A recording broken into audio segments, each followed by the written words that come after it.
My name is Neha and today I'm gonna read a book from Dan Gutman called Mr. Klutz is Nuts. It's by Dan Gutman, pictures by Jim Paleo, and it's the My Weird School series, book number 2. Okay, let's get started.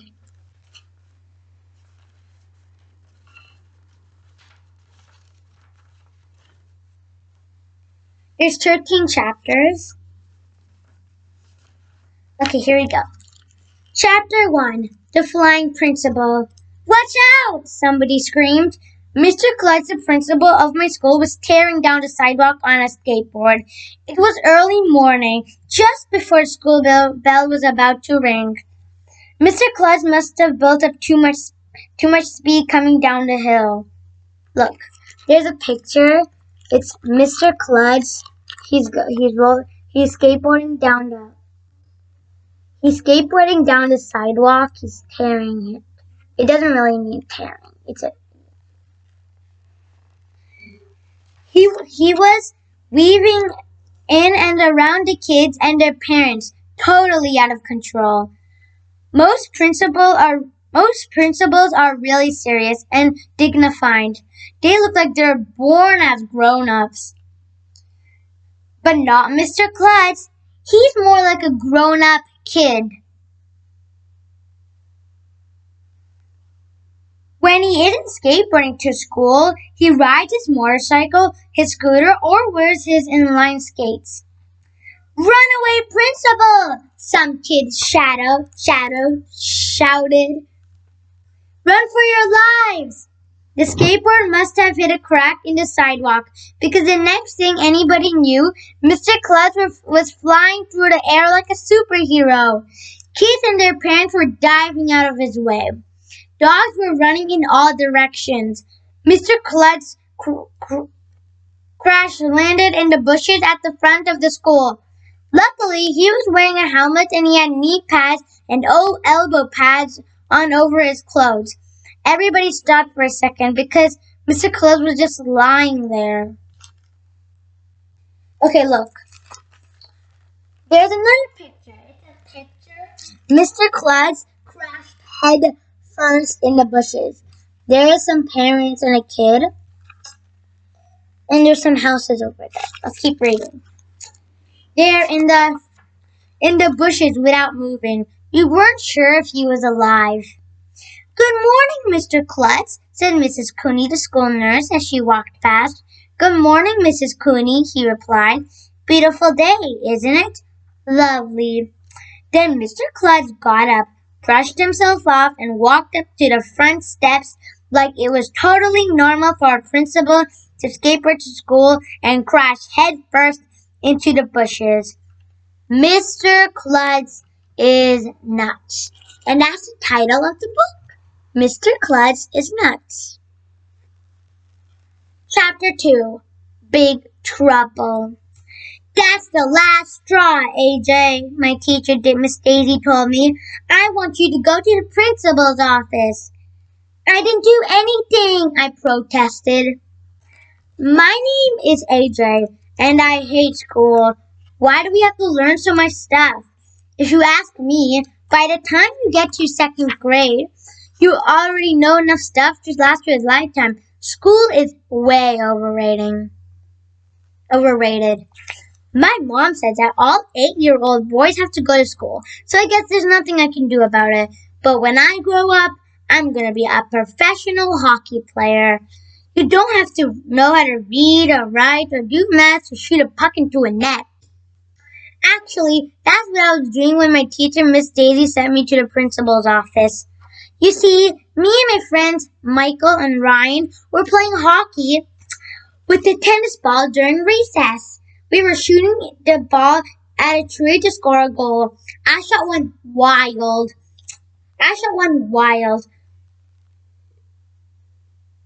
And it landed over by a bunch of girls in our class. Ouch, that hit me, shouted this girl named Annette. She was rubbing her leg like she had been hit by a train or something. It was just a tennis ball. Annette is such a crybaby.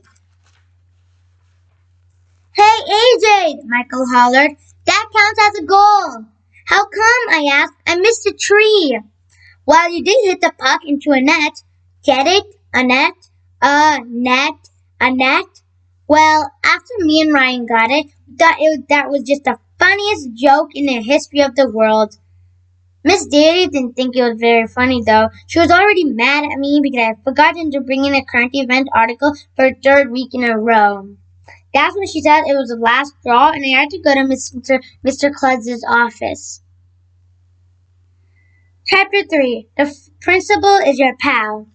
The principal is like the king of the school. He gets to tell everybody what to do and where to go. That is cool.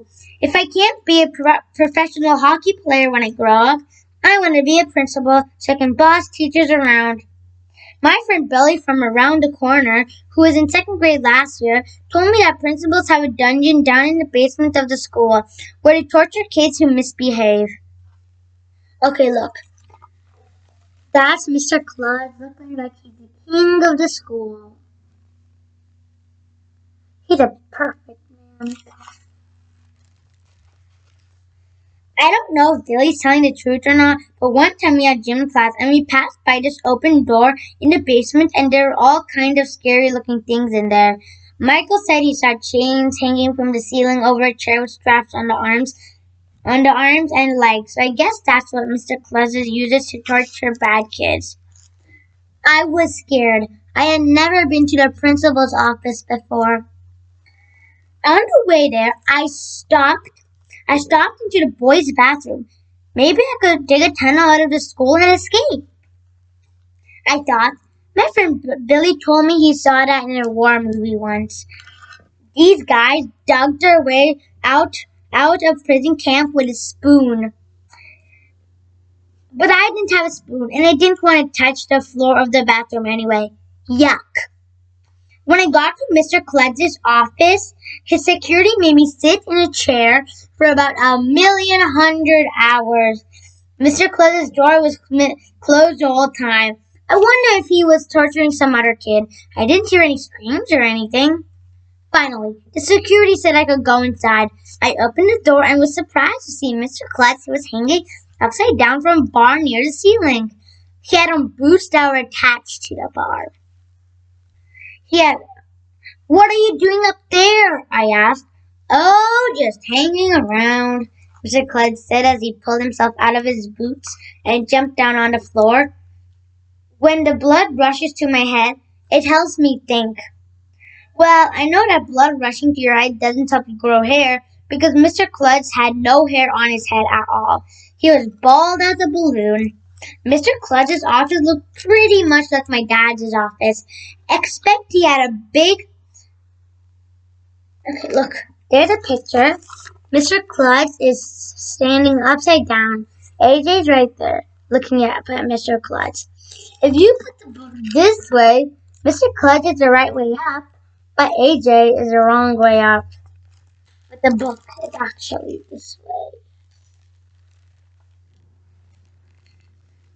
Like my dad's office, except it had a big snowboarding poster on the wall and a foosball table in the corner. Oh, and he also had a punching bag with a face on it. Come to think of it, it didn't look like my dad's office. It didn't look like anything like my dad's office.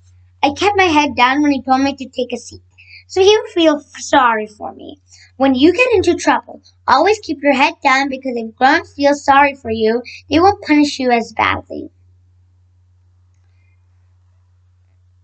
Miss Daisy told me why you're here, Mr. Klutz said, but I'd like to hear the side of your story. Miss Daisy thinks I stole some straws, I told him.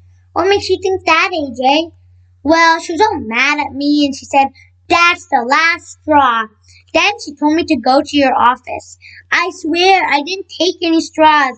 I don't even know where she keeps the straws. I see, Mr. Klutz said, rubbing his chin. I thought it had something to do with a hockey game that got out of control. And there's this little matter for getting to bring in current events. Well, that too. Mr. Klutz didn't look like he was going to torture me. In fact, he didn't look mad at all. You may not believe this once, he told me, but I was a boy once. Just once, I asked. I'm a boy all the time. No, what I mean is, I used to be young like you. I'll bet you were really good in school. I said. No, actually, it was just the opposite. The principal told me I didn't like school at all, and I wasn't a very good student. Really, I figured that anybody who grew up to be a principal must have loved school as a kid. Why else would you want to hang around the school all day as a grown up? Expect maybe the boss teachers around. When I was a boy, I could never sit still, Mr. Klutz said. I wanted to run all the time. I didn't have the I didn't have the motivation to do my schoolwork. Do you know what motivation is, AJ?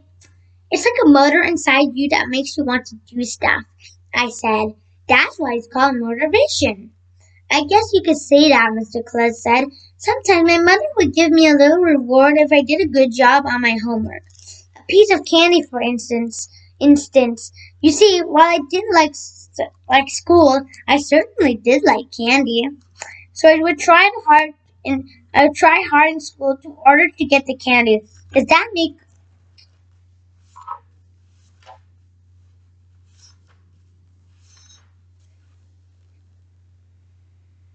make sense to you? Well, sure.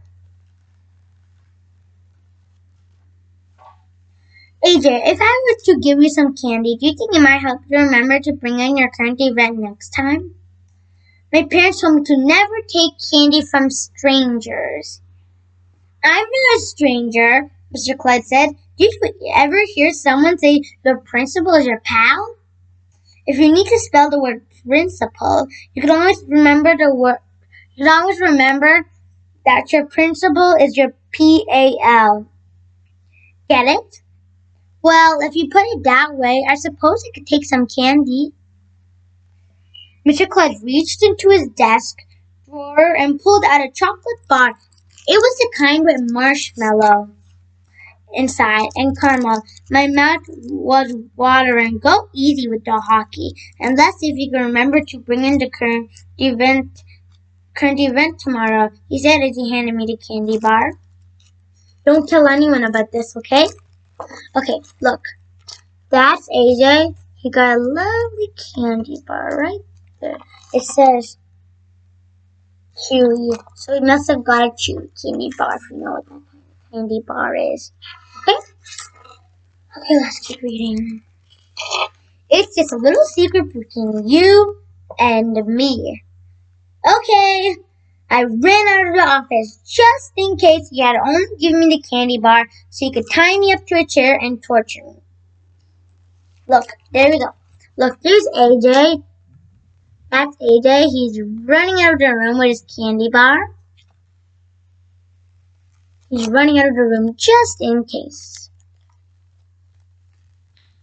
Chapter 4. The Present. When I got back to class, everybody looked at me. I guess they wanted to see if I was crying or bleeding or anything. Did Klutz bring you down to his torture chamber? Ryan whispered when I sat in my seat. Nope. I said, he gave me a present. What did he give you? I can't tell you. Oh, come on. I promised I wouldn't tell. I'll be your best friend. Well, okay, I'll show you at lunch. During lunch, I sat at my table with my new best friend Ryan, Michael, Smarty Pants Andrea, and Emily, who cries all the time and if she isn't hurt or anything.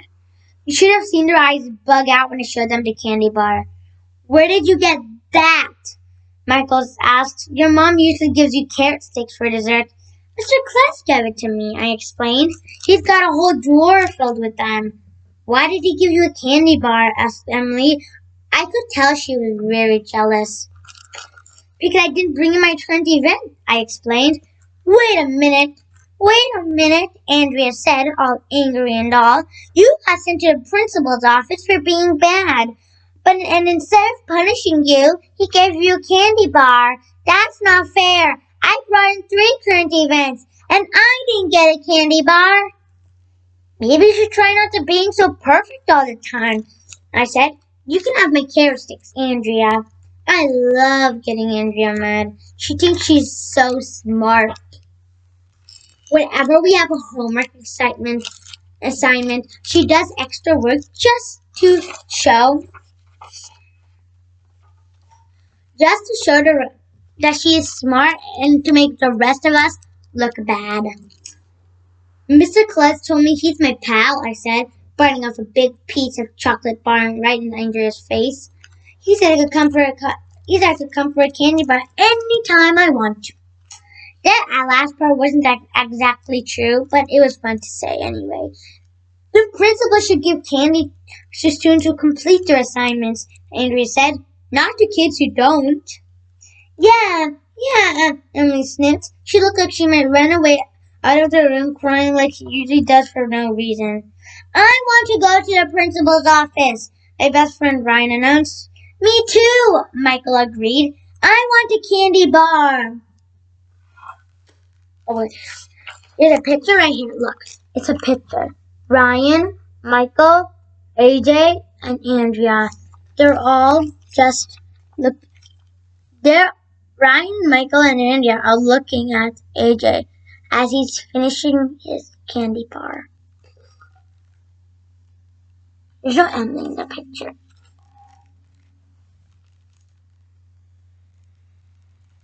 I want to go to the principal's office. My best friend. Wait, I already read that part. Okay. They all watched while I finished off the candy. I licked the chocolate off my finger and rubbed my tummy just to make sure they would know how good it was. Chapter 5. My big mouth. It just so happens I know of the perfect way to get sent to the principal's office.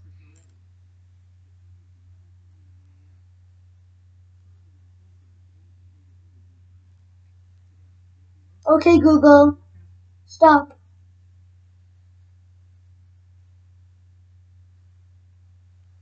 Sorry, that was my Google, okay? It's fine. Chapter 5. My big mouth.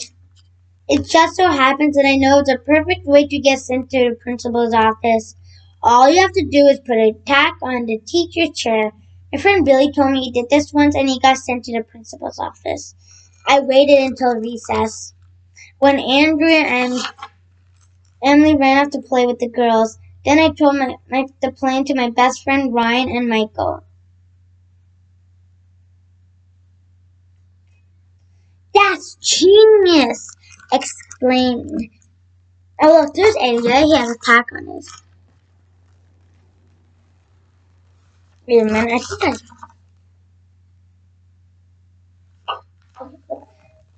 AJ has a tack on his hand. Look, see?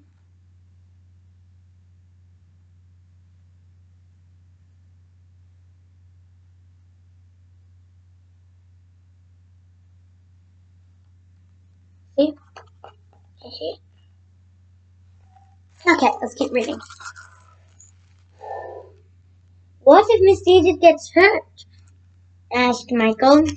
She won't get hurt, I told him. She'll jump up so fast she won't hardly feel it. So at the end of recess, the three of us snuck back into our classroom. It was empty. Miss Daisy was eating in the teacher's room.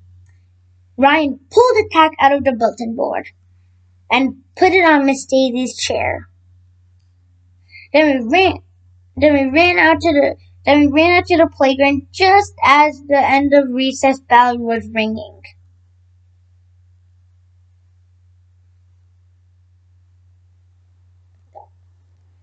When we filed back into the class, Ryan, Mike, and I could barely look at one another because we were afraid we would burst out laughing. I could hardly wait to see the look on Miss Daisy's face when she sat on the chair. Well, when Miss Daisy sat down, the most amazing thing happened. Nothing! She didn't jump up or anything. She just sat there. Me and Ryan and Michael looked at one another. How could she not feel that?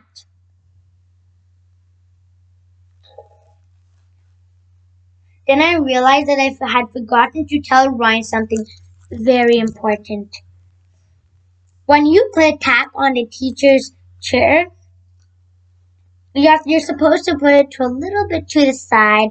If you When you put it in the middle chair, the tack sort of, well, it doesn't have any target to hit, if you know what I mean. Okay, look. So if it's right in the middle, it won't have any target. That's what I was just trying to say. When there's Miss Daisy got up to join Matt, not even realizing there was a tack in her butt. When she turned around to write on the chalkboard, we could see the tack was just stuck there, hanging in the middle of her backside. Me and Ryan and Michael thought that we were going to die trying to keep ourselves from laughing. It was probably the funniest thing that has ever happened in the history of the world. You should have been there. Excuse me, said Andrea, raising her hand to ruin everyone's fun like always. Miss Daisy, I think there's something stuck to your skirt. Miss Daisy turned around and pulled out the tack. Who did this? She demanded. I did, Ryan bragged. Go to the principal's office, Ryan. All right, Ryan said, pumping up his fist. I'll be back in a few minutes with a candy bar. Is there anyone else who wants to go to the principal's office? Miss Daisy asked. I do, said Michael. Can I go again? I said. Hey, I asked first, Michael complained. Quiet, both of you.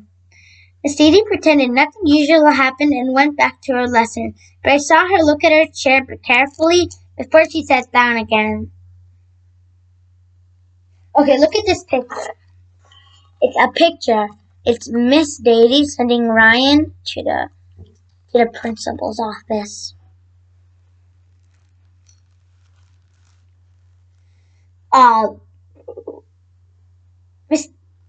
A few minutes later, Ryan came back to the classroom. Mr. Klutz was with him. So did he give you a candy bar? I whispered excitedly when Ryan sat down.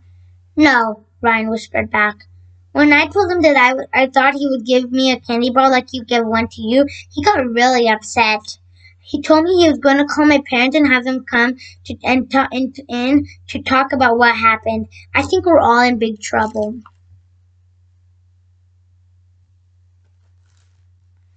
Oh man, I decided that maybe it wouldn't be such a good idea to be best friends with Ryan anymore. I should have kept my big mouth shut about the candy bar. Chapter 6.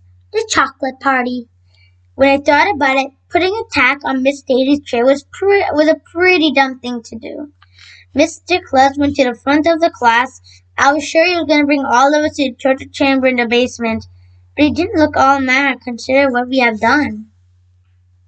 Look, there's Mr. Klutz. He's with Ryan. This was very bad, okay? Look, see?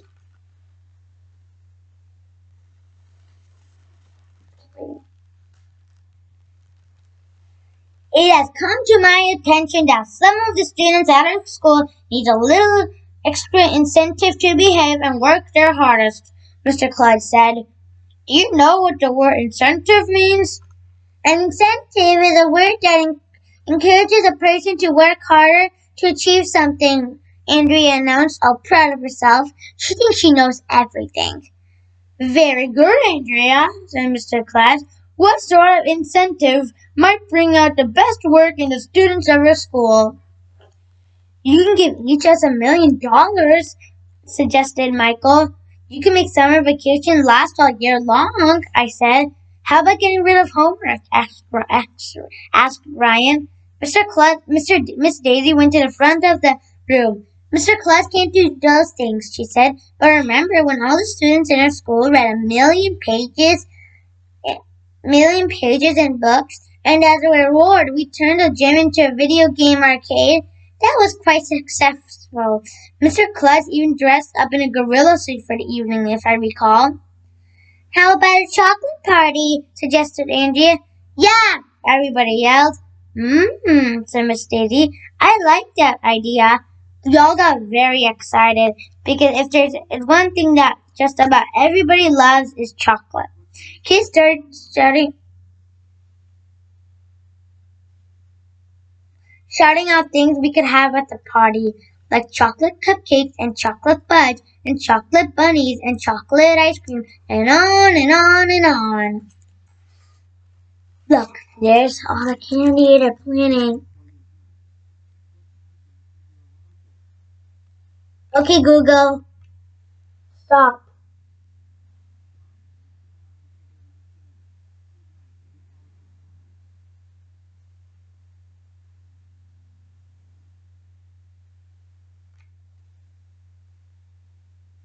Okay, that was my Google again. Oops. Okay, it looks like that's chocolate fudge and all of that. That looks like that's chocolate fudge. That looks like chocolate cupcakes, chocolate bunnies, chocolate ice cream, and that's like I can't remember. Okay. Whoa, wait a minute, Mr. Klutz said. What are you gonna do to earn this chocolate party? We could read another million pages, suggested Ryan. We did that already, Emily said. How about a million math problems? I said. Actually, this was Emily said. I said, what a wonderful idea, Miss Daisy beamed. Ever since we taught her how to add and subtract, Miss Daisy loved math. Math is hard, Ryan said. How about 100 math problems? 1 million math problems, Mr. Klutz insisted. That's my final offer. Take it or leave it. We'll take it! We all yelled. Agreed. If the kids in our school do 1 million math problems, I'll throw a party with so much chocolate you'll be sick for a week. I'll bring the bonbons, Miss Daisy volunteered. Hooray! We all yelled, except for Ryan, who looked all mad. I'm not going to spend my free time doing math, Ryan said. I hate math. I wouldn't do extra math and kiss a pig on the lips. Look. I was so happy. Except Ryan is all mad. Okay, as an added incentive, Squid said, on the night of the party, I'll kiss a pig on the lips. Have a nice day. All right. What a cool, wacky guy Mr. Klutz is. He's the coolest principal in the history of the world. Chapter 7. Teacher for a Day. The news about the big chocolate party blew through the school like a hurricane. Even kids who were allergic to chocolate wanted to come. Just so they could see Mr. Klutz kiss a pig on the lips. Where is he going to get a pig? Mr. Ryan asked the next day during lunch. He could try AJ's house, Andrea said. That's so funny, I forgot to laugh, I said. I'm not entirely sure that pigs have lips, said Emily. Of course they have lips, I insisted. If they didn't have lips, how could they whistle? Okay, look. All of these people. Michael, AJ, Andrea, Ryan, Emily, and all those people are going to lunch. Ryan, Emily, Michael, AJ, and Andrea are all going to lunch. Okay.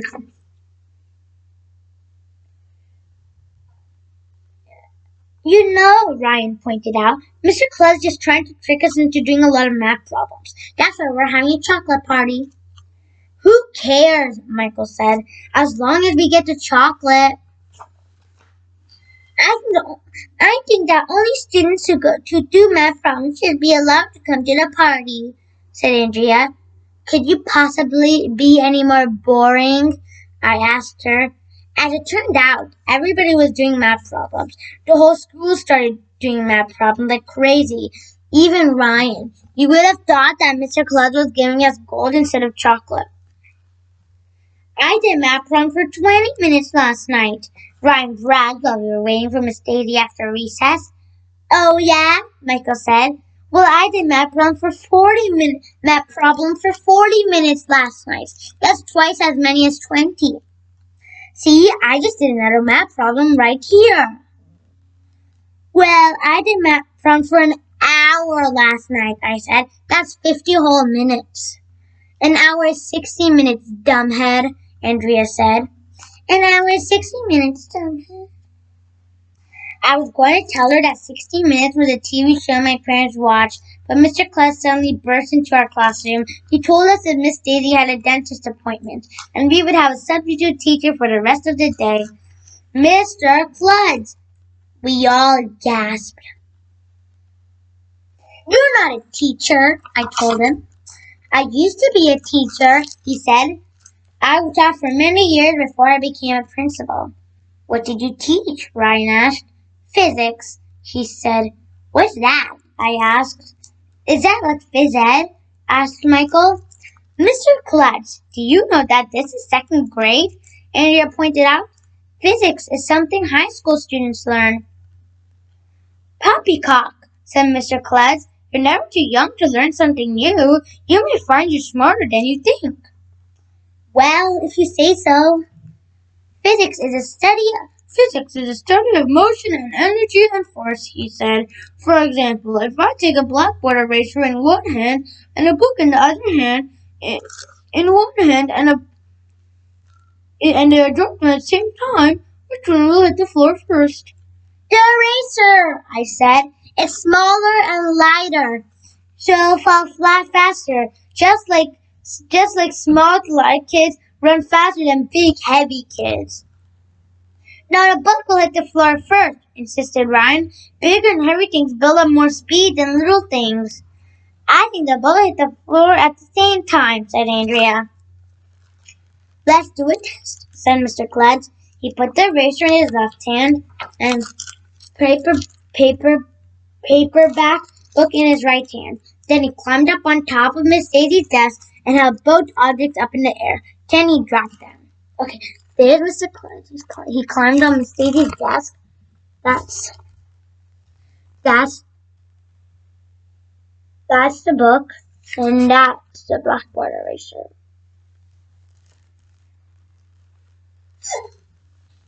Okay, let's do it.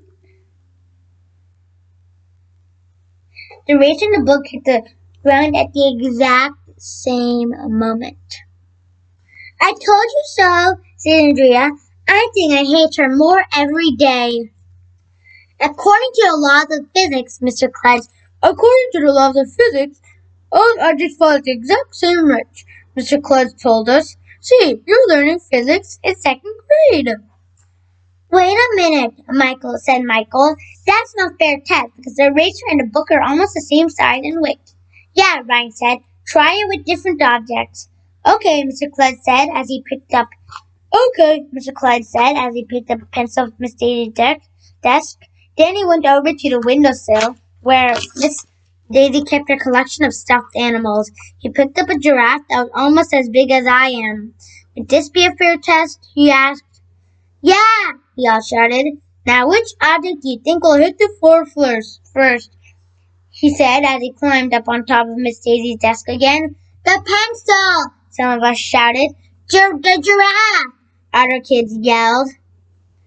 I think they'll both hit the floor at the exact same instance, said Andrea. Okay, let's do a test. Mr. Klutz put his foot on a crayon that was sitting on Miss Daisy's desk. It rolled a little.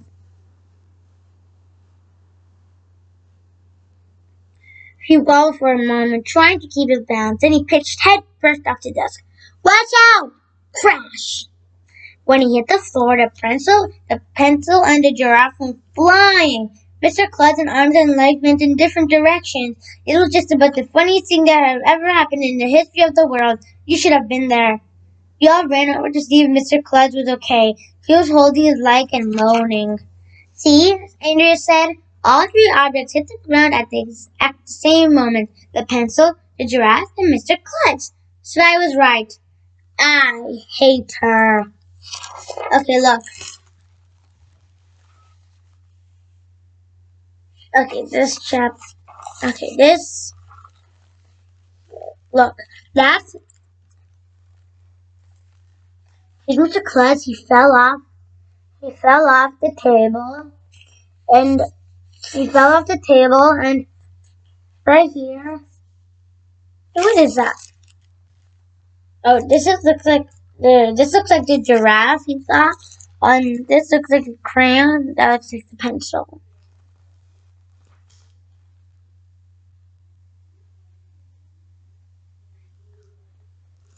Okay, chapter 8. Mr. Klutz huckers up. When Mr. Klutz got back from the hospital, we were all relieved to hear that he hadn't broken any bones. He was limping though, and told us he would have to use a cane for a week. We were afraid he might cause the chocolate party, but he was more excited about it than ever. Everybody in the whole school got in love. Okay, look, that's Mr. Klutz. He's walking.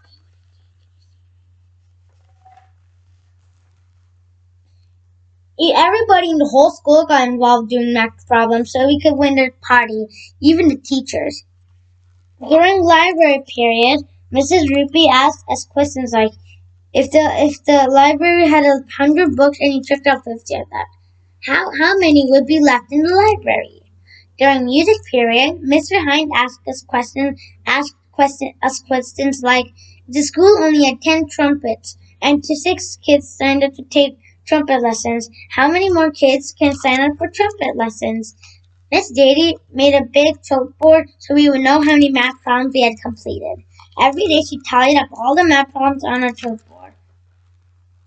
It wasn't long before the school had finished 1,000,000 math problems. Andrea did the problem that put us over the top, of course. I hate her. On the night of the chocolate party, you should have seen the gym. They had music and games, and tables were set up with chocolate chip cookies, chocolate cake, chocolate muffins, and even broccoli covered with chocolate. Yuck. But at the end of the party, I thought I was going to throw up. It was the greatest night of my life. At 9 o'clock, someone came in with this big pig on a leash. I don't know where they got it. The zoo, I guess. We all watched as the pig was brought over to Mr. Klutz. He wrinkled his face up and acted like he was all disgusted. Mr. Klutz, that is, not the pig. When he bent over and kissed the pig on the lips, the whole school went crazy. Look.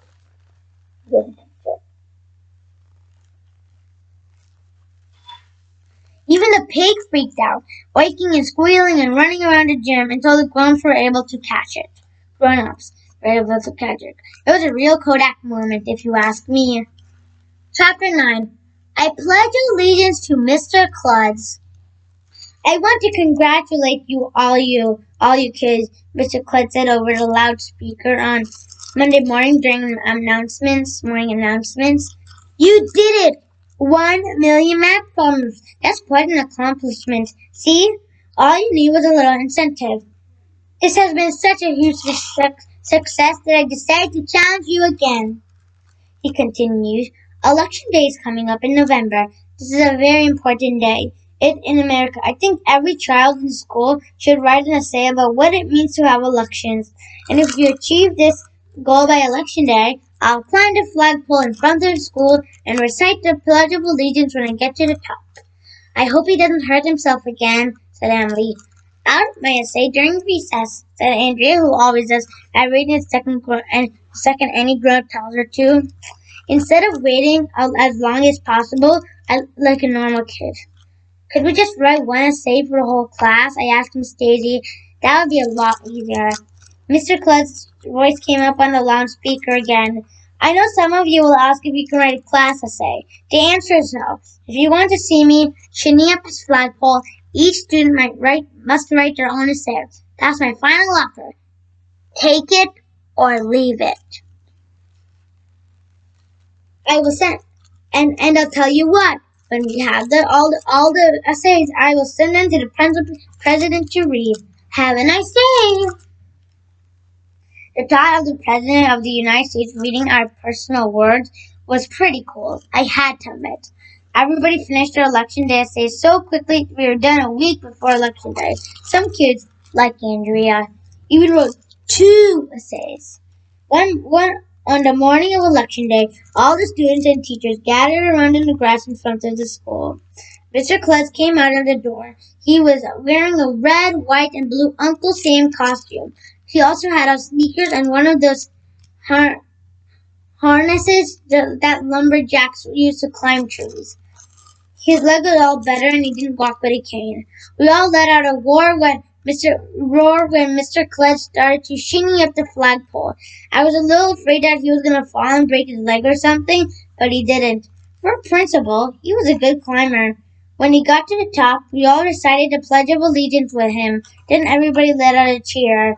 When he was sliding down the flagpole, Mr. Klutz got his foot caught in the rope that holds the flag, and he was trying to get his foot loose. As he was trying to get his foot loose, his hand slipped and he fell. The next thing we knew, Mr. Klutz was hanging upside down from the flagpole. His Uncle Sam hat fell off. Everybody gasped. Mr. Klutz was just hanging there, halfway at the flagpole, like he was another flag or something. But that, Mr. Klutz, if you could. This way, all the children are the wrong way up, but Mr. Klutz is the right way up. But it's actually this way.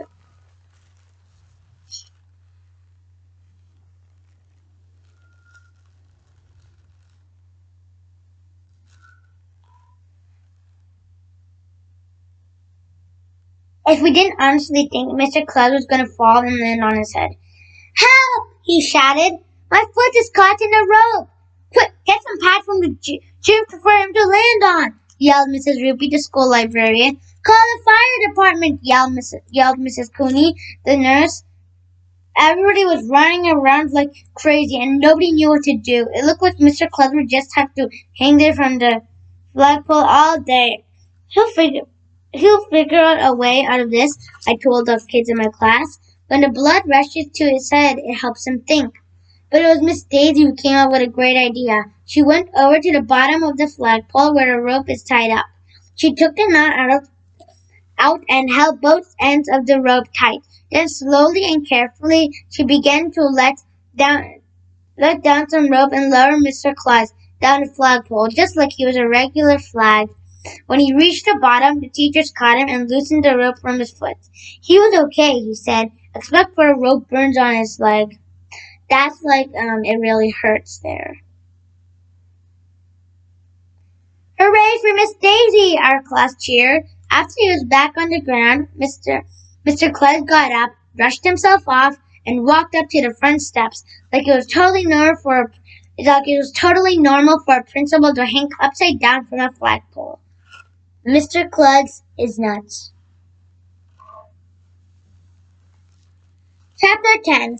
Mr. Klutz is getting weirder. Your election day essays were fantastic, Mr. Klutz told our class the next morning.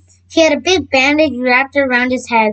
I'm guessing he must have either crashed his skateboard again or found another flagpole to fall off. Thank you, we all said. But I was a little surprised by the number of spelling errors I found in them. He continued, we need to improve the spelling at our school.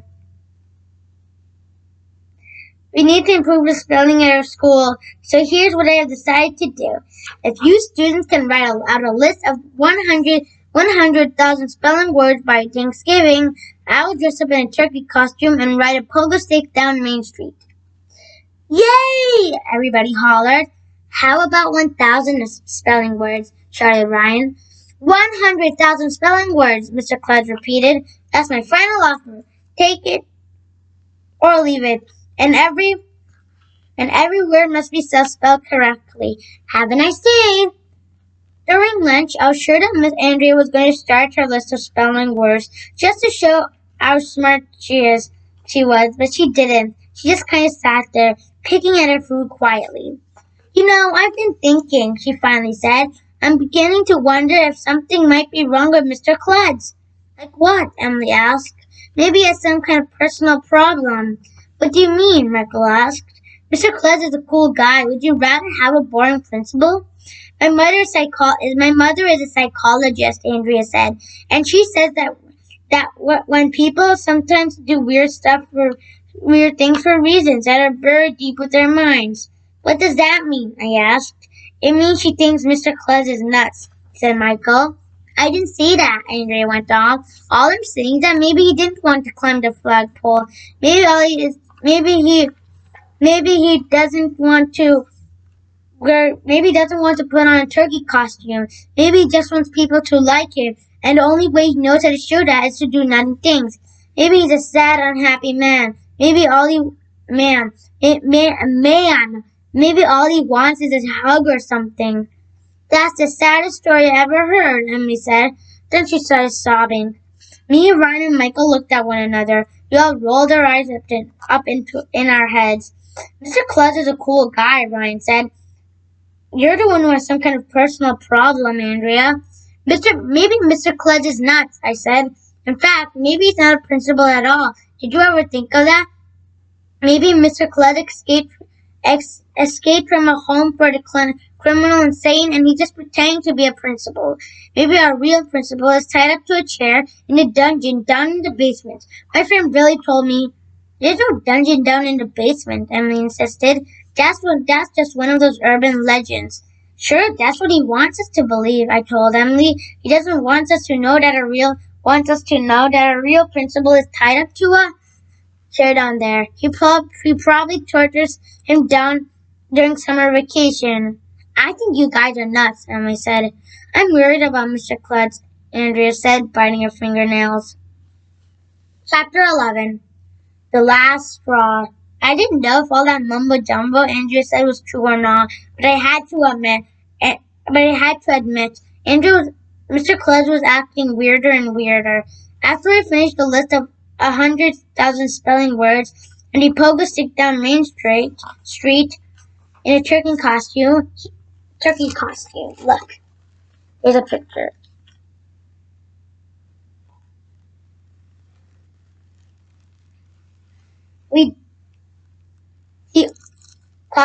He offered to paint his bald head orange if our school got the highest reading score in the country.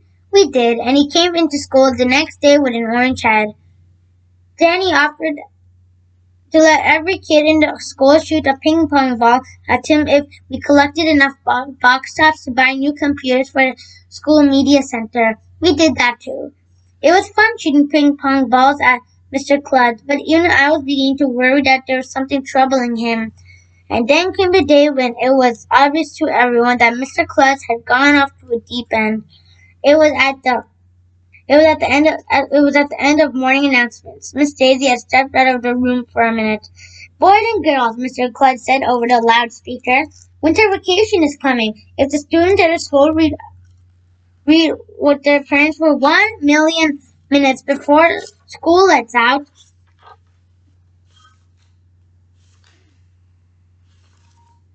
I will bungee jump off the roof dressed as Santa Claus.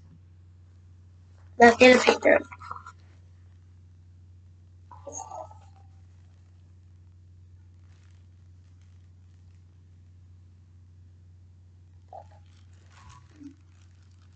Me, Ryan, and Emily, and Andrea, and I and Michael all looked at one another. That's the last straw, Andrea said. There are plenty of straws, I told her. Do you want me to get you one? She means we can't take this anymore, Ryan told me. Is that what the last straw means? I asked. I always wonder what the last straw meant.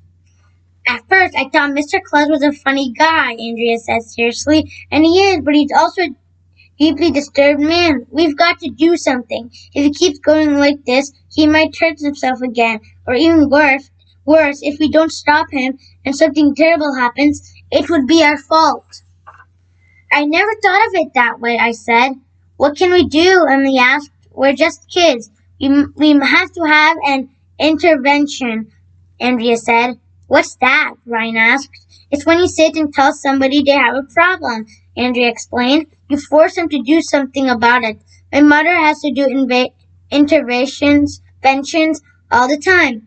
I'm not telling Mr. Klutz he has a problem, Ryan said. Me neither, agreed Michael. AJ, you started this whole thing, Andrea told me. I did not.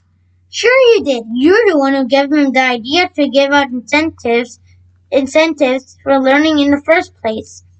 That's true. That's true, the others agreed, looking at me like I was a criminal or something. All I did was hit a puck into a net, I said. AJ, you've got to tell Mr. Klutz that if he bungee jumps off the roof, we're not going to read 1 minute with our parents, Andrea said. Two can play at this game. If he's going to do crazy things, we won't read any more books. We won't spell any more words. We won't do any more math problems. We won't learn anything. I couldn't believe I was hearing this from Andrea. Her idea of having fun is to read the dictionary during recess. If she was willing to give up learning, she must be really serious about Mr. Klutz and his problems. But if we stop learning, I protested, we'll get dumber. In your case, Andrea told me, that would be impossible. Chapter 12, A Hard Bargain.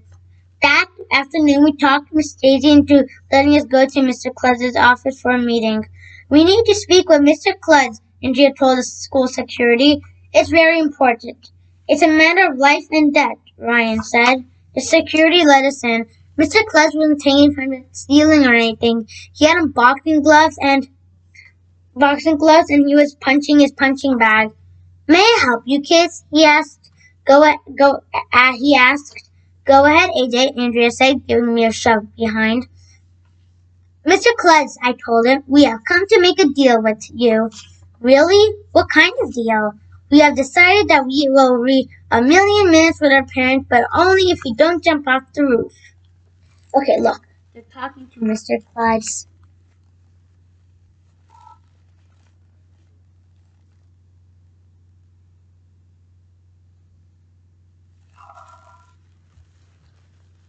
Only if I don't jump off the roof, he said, looking puzzled. But I was going to jump off the roof as an incentive to encourage you to read with your parents at night. Well, we're going to read with our parents at night as an incentive to make you not jump off the roof. This is highly unusual, Mr. Klutz said. I thought the principal should offer the students incentives, not the other way around. Your incentives have been getting more and more dangerous, Andrea told him. We're afraid that you might get killed trying to help us learn. Yeah, and if you die, we'll feel guilty, I added. Now let me get this straight, Mr. Klutz said. I offer to jump off the roof if you read 1,000,000 minutes at night with your parents. But you are saying you will only read 1,000,000 minutes with your parents if I don't jump off the roof, correct? That's right, we said. What if I jumped off the backboard in the gym into a swimming pool filled with foam blocks? Mr. Klutz asked. Would that be okay? No, we all said. Can I wear a suit made of bubble wrap and jump off the stage in the auditorium? No jumping off anything, Andrea insisted. Not if you want us to read or write or do math. That's our final offer. Take it or leave it. You drive a hard bargain. Mr. Klutz sighed. Okay, I won't jump. Have a nice day, we all said. Chapter 13. Poor Mr. Klutz. Last chapter. The kids in the other grades were disappointed when they heard that Mr. Klutz had changed his mind about bungee jumping off the roof of the school. Some of them were even mad at us for stopping him. But when it was announced that there would be a field trip to Waterworld if we reached our goal instead, they stopped being mad. Waterworld is probably the coolest water park in California. A few days before vacation, the school still hadn't reached our goal of 1,000,000 minutes of reading with our parents. It looked like we were going to make it in time. Then Mr. Klutz got on the loudspeaker during morning announcements. School students, there are 3 more nights to go before vacation, he told us. I hate to do this, but if you don't reach your goal by Friday, the field trip to Waterworld will be called off, and I will have no choice but to jump off the roof. Have a nice day. After hearing that, everybody started reading with their parents like crazy, even the 6th graders who say reading isn't cool. Everybody wanted to go to Waterworld. we reached a million minutes the day before school let out for vacation. The field trip to World was awesome. They had about 100 giant water slides, and in some of them, you slide in the dark with laser beams shooting all over the place. We got to eat as much as pizza and ice cream as you wanted. They also had one of those giant inflatable moon bounces thingies where you jump around like crazy inside. It it inside. It After water sliding, eating all that food and bouncing in the moon bounce, I thought I was going to throw up. It was the greatest day of my life. Me and Ryan and Ryan and Emily and Andrea and Michael went looking for Mr. Klutz to thank him. We found him standing next to the moon bouncy thingy. Great party, I told Mr. Klutz, and as we all gave him a big hug. If you ask me, you're the greatest principal in the history of the world. Thanks, AJ. See, you didn't have to bungee jump off of the school to make us learn, Andrea said.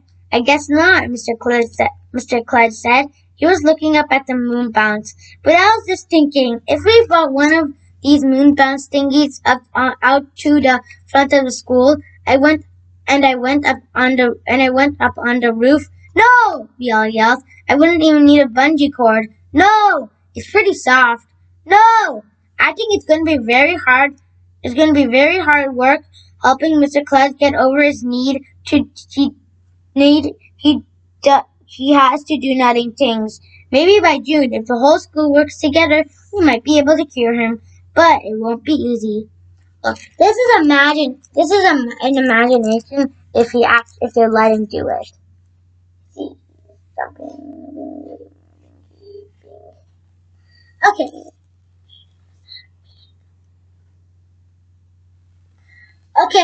okay, okay. I'm done with the Mr. Klutz is nuts. I'm done reading Mr. Klutz is nuts. That's the end of the book. Next time, I'm gonna be reading Miss Cuddy is Nutty. And after that, I'll tell you what book I'm gonna read later.